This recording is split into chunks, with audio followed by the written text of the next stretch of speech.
जी, अस्सलाम वालेकुम guys. This is 30 day plan for A levels preparation.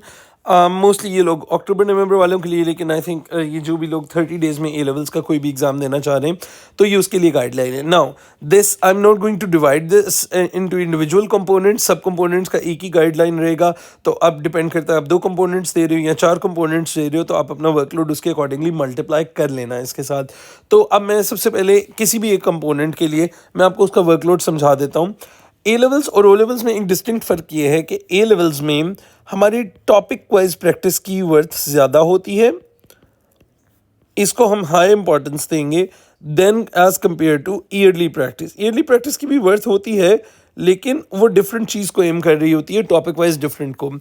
A levels में बच्चे मार इसलिए खाते हैं क्योंकि उनकी मसल मेमोरी डेवलप नहीं हुई होती उन टॉपिक्स के ऊपर। तो आपका एम अगले 30 डेज़ के लिए ये है कि जो लार्जर टॉपिक्स हैं उनकी आपने टॉपिकल एक एक दफ़ा दोबारा कर लेनी है। आई एम एज्यूमिंग कि इस टाइम तक एक दफ़ा कर चुके हुए हो। लार्जर टॉपिक्स अब कौन कौन से होते हैं? अगर हम P1 की बात करें तो ट्रिग्नोमेट्री, डिफरेंशिएशन, इंटीग्रेशन, फंक्शंस और क्वाड्रेटिक्स, ये लार्जर टॉपिक्स हैं P1 में। P3 में आ जाएं तो फिर again trigonometry, differentiation, integration, differential equations, vectors और कॉम्प्लेक्स नंबर्स। इस तरह M1 और S1 में तो वैसे ही टॉपिक्स बहुत कम हैं, तो वहाँ पे आपको टॉपिकल्स करना ज़्यादा आसान हो जाता है। लेकिन आपको क्या रूटीन क्या बनानी पड़ेगी, आपका डेली का वर्कलोड क्या होगा? आपको नंबर 1 डेली में आपका जो वर्कलोड है वो around 50 to 60 questions per day होना चाहिए, अगर आपने कैम्ब्रिज देना है अच्छे ग्रेड्स के साथ। तो आपको 50 to 60 questions from topic wise questions, ये टॉपिक वाइज हैं जी, topic wise questions per day होना चाहिए। और आपका जो ईयरली का वर्कलोड है आपको एक ईयरली रोज़ाना का करना चाहिए, एक कंपोनेंट का। फॉर इंस्टेंस अगर आप एएस दे रहे हो तो आप P1 M1 ऑल्टरनेट डेज के ऊपर एक पेपर पर डे कर सकते हो, ठीक है। अच्छा, अब अगर आप कंपोजिट दे रहे हो तो फिर आपको उसको 2 पेपर्स पर डे पे कर लेना चाहिए। उसमें आपको बैलेंस ये क्रिएट करना चाहिए कि आप एक बड़ा पेपर और एक स्मॉलर पेपर एक दिन में करो। फॉर एग्जांपल आप एक P1 के साथ S1 कर लो या P3 के साथ M1 कर लो, इस तरह से कर लो अगर आप कंपोजिट दे रहे हो तो। लेकिन अदरवाइज आपको, अगर आप AS दे रहे हो तो आप एक पेपर पर डे भी कर लोगे तो वो मोर देन इनफ है। एक्चुअल एम्फेसिस जो रहेगा वो आपकी टॉपिक वाइज के ऊपर रहेगा।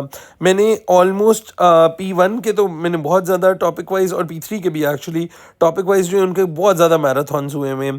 तो अगर आपको लगता है कि किसी टॉपिक में आप पर्टिकुलरली बहुत ज़्यादा वीक हो तो उसमें टाइम सेविंग का एक तरीका है कि आप मेरा मैराथन लगाओ, मुझे 5 क्वेश्चंस इन अ गो करते हुए देखो, उसको उसके बाद बंद कर लो, पहले वही 5 क्वेश्चंस खुद करो। Once you have the muscle memory for them, उसके बाद अगले वाले करने शुरू कर दो questions. The marathon videos will come really handy to you guys, because उसमें बहुत सारे क्वेश्चंस हुए होते हैं। और आप क्या करोगे, क्वेश्चन के स्टार्ट के ऊपर पॉज कर लो वीडियो, जल्दी से स्क्रिबल करके उसको सॉल्व करने की कोशिश करो और उसके बाद आगे करके मेरा सोल्यूशन देख लो। इससे क्या होगा, आप स्टक कम होगे, आपका टाइम ज़्यादा सेव होगा, आपका टाइम कंजर्व हो जाएगा। The most important thing I can tell you is to discipline yourself and deliver 50 to 60 questions per day. अब एक जो मसला आता है वो ये है कि 50 टू 60 क्वेश्चंस इकट्ठे नहीं होते। मैं हमेशा बच्चे को रिकमेंड करता हूँ कि इसको आप 10 क्वेश्चंस के गैप्स में कर लें। 10 क्वेश्चंस करें, बीच में कोई और थियोरेटिकल काम करने चले जाएं। आप 10 क्वेश्चंस करें, उसके बाद कुछ आप कोई अगर टॉपिक सीखना है वो टॉपिक सीखने की वाली वीडियो देखने चले जाएं। 10-10 क्वेश्चंस करके करेंगे तो आपसे आराम से हो जाएंगे। इकट्ठे 40 टू 50 क्वेश्चंस किसी से भी नहीं होते। It's a very tiring task for everybody.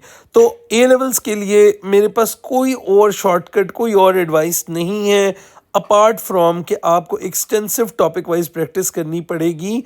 तो आप बड़ी मुश्किल से top 3 grades which is A star, A and B, इसमें सस्टेन करोगे। द मोमेंट आपकी हल्की सी भी प्रैक्टिस फॉल्टी होगी, आप इंस्टेंटली COD की कैटेगरी के अंदर आ जाओगे। तो ये बहुत ज़्यादा इंपॉर्टेंट है कि बच्चा इस बात को रियलाइज़ करे कि उसने ए लेवल्स के अंदर प्रैक्टिस ओरिएंटेड ग्रेड लेना होता है। कॉन्सेप्ट की कोई वर्थ नहीं होती है एज सच। मैं इसलिए ये बात कह रहा हूँ कि एक बच्चा है जिसका कॉन्सेप्ट अच्छा है, वो पेपर में वो क्वेश्चन तो फिगर आउट कर लेगा। तो आप कहोगे सर फिर कॉन्सेप्ट की वर्थ क्यों ना हुई? होता ये है कि अगर आपने प्रैक्टिस नहीं की हुई और सिंपल कॉन्सेप्ट के साथ गए हुए हो तो it you might be able to sort out a difficult question, but on the cost of a lot of time जो बाकी के क्वेश्चंस को असल में एलोकेट होना था। इसलिए it is very important to see all the topic wise questions और उनको अच्छे से खुद से मसल मेमोरी से करके जाना है। The goal is to create muscle memory for yourself. अच्छा, लास्टली एक लास्ट चीज़ वो ये है कि आपको पेपर अटेम्प्टिंग टेक्निक के लिए मेरे चैनल के ऊपर 4 वीडियोस सबसे फ्रंट पे टॉप पे लगी हुई हैं चैनल पे। आपको वो चारों देखनी ज़रूरी हैं। अब P1 P3 M1 S1 की डिपेंड करता है आप कौन से कंपोनेंट्स दे रहे हो अपने अपने कंपोनेंट्स की। अगर आप P3 दे रहे हो तो P3 का ऑर्डर ऑफ टॉपिक्स आपने लाजमी देखना है। It's quite crucial on how to attempt that paper. Otherwise वहाँ पे इंसान गुम जाता है बीच में पेपर में और बहुत ज़्यादा डीमोटिवेट हो जाता है। सो ये कुछ इंपॉर्टेंट आइडियाज़ हैं, इनको लाजमी अपने साथ रखिएगा। और अगर 30 डेज़ भी बच गए यहाँ पे मेरा ख्याल है उम्मीद हारने की ज़रूरत नहीं होती, अपने आप को डिसिप्लिन करने की ज़रूरत होती है। अगर आप 6 to 7 आवर्स रोज़ाना के दे सकते हो, they will make up to a lot of hours in 1 month and you will be able to get a good grade. लेकिन then again A levels is all about commitment and actually act करने की game होती है, बजाय इसके कि आप अपने आप को कहो अच्छा मुझे समझ तो आ गया टॉपिक, हाँ आई नो सर जैन इस तरह से कर रहे हैं मैं भी कर लूँगा क्वेश्चन इस तरह से। इससे नहीं होगा, आपको अपनी एक्चुअल मसल मेमोरी बिल्ड करनी पड़ेगी, अदरवाइज आप टॉप 3 ग्रेड्स में नहीं रह सकोगे। तो आई होप आपको ये एडवाइस जो है आपके काम आएगी and I really wish you guys कि आपका बहुत अच्छा ग्रेड आए। अपना ख्याल रखिएगा। अल्लाह हाफ़िज़।